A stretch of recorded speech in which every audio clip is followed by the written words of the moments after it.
Ava Torres sat quietly on the back steps of Madison High's mechanical lab, flipping through a grease-stained manual left behind by a retired teacher. Her fingers traced the diagrams like they were maps of a place she couldn't visit, but longed to. Her father, Manuel, worked as a janitor in the school.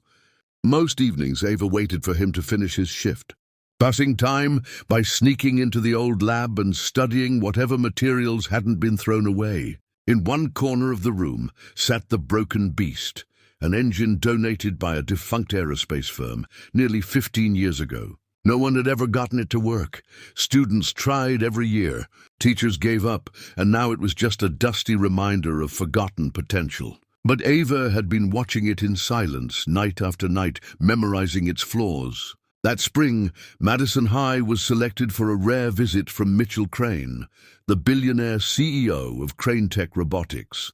He had launched a national STEM outreach program, and their school had won a small grant.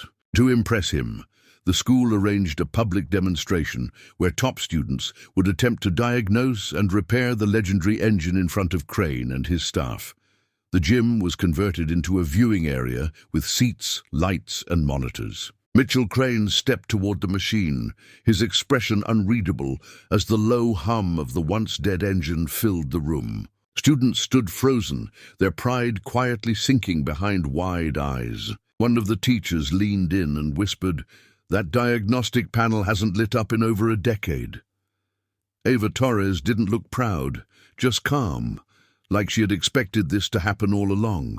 Her hands were still at her sides, fingers stained with grease from her homemade connector. Crane stopped a few feet away from her, scanning the console, then looking directly at her.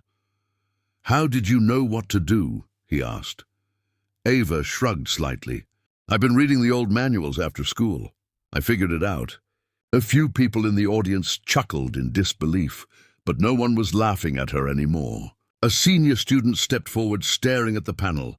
"You bypassed the corrupted boot path," he muttered. "That's insane." Another added, "She did in 5 minutes what we couldn't do in 5 months. Ava didn't respond. Her eyes shifted to the back of the gym, where her father stood near a mop bucket, eyes wide, jaw clenched. For years he had told her to keep her head down, not because he didn't believe in her, but because he knew how the world treated people like them. But in that moment, he didn't try to hide the tears forming in his eyes. Crane turned to the school's principal. "Does she attend any of your engineering classes?" The principal cleared his throat. "No, sir. She's not enrolled in any tech electives. She's not in the program." Crane nodded slowly. Then he looked at Ava. "Would you like to be?"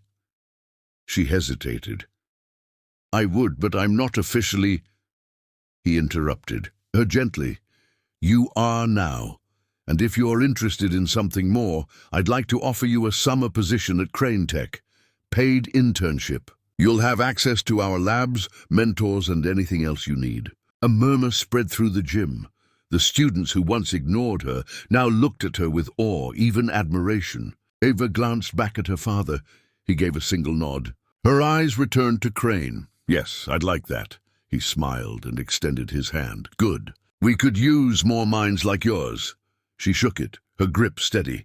Later that day, after most of the crowd had left, Ava returned to the machine. Alone now, she opened the panel again, not to fix it, but to understand it more. A few students quietly approached, not to challenge her, but to ask questions.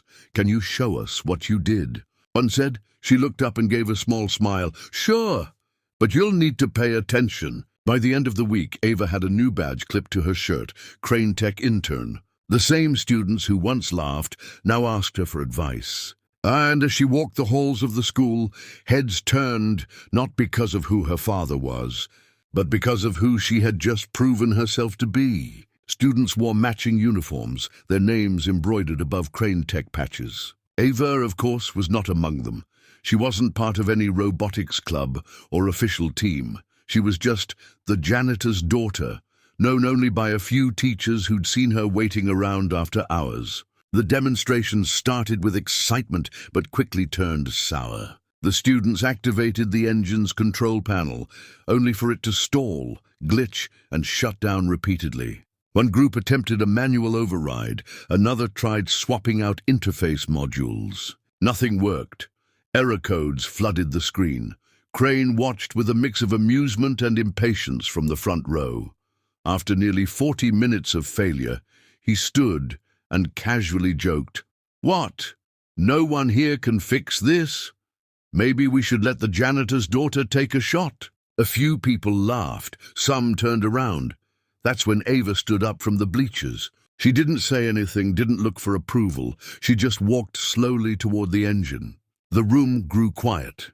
One of the students said, "Are you serious?" Another scoffed, "She doesn't even go here." But no one stopped her. Ava opened her backpack and pulled out a small tool set and a connector she'd soldered together at home. She knelt beside the engine, ran her hand along the corroded interface, and said quietly, "It's not the power, it's the memory." She plugged in her adapter and bypassed the old boot protocol. For 10 seconds, nothing happened. Then the lights on the panel flickered. The engine hummed. The diagnostic screen lit up for the first time in years. Ava stood slowly. The room was silent. Mitchell Crane leaned forward, stunned.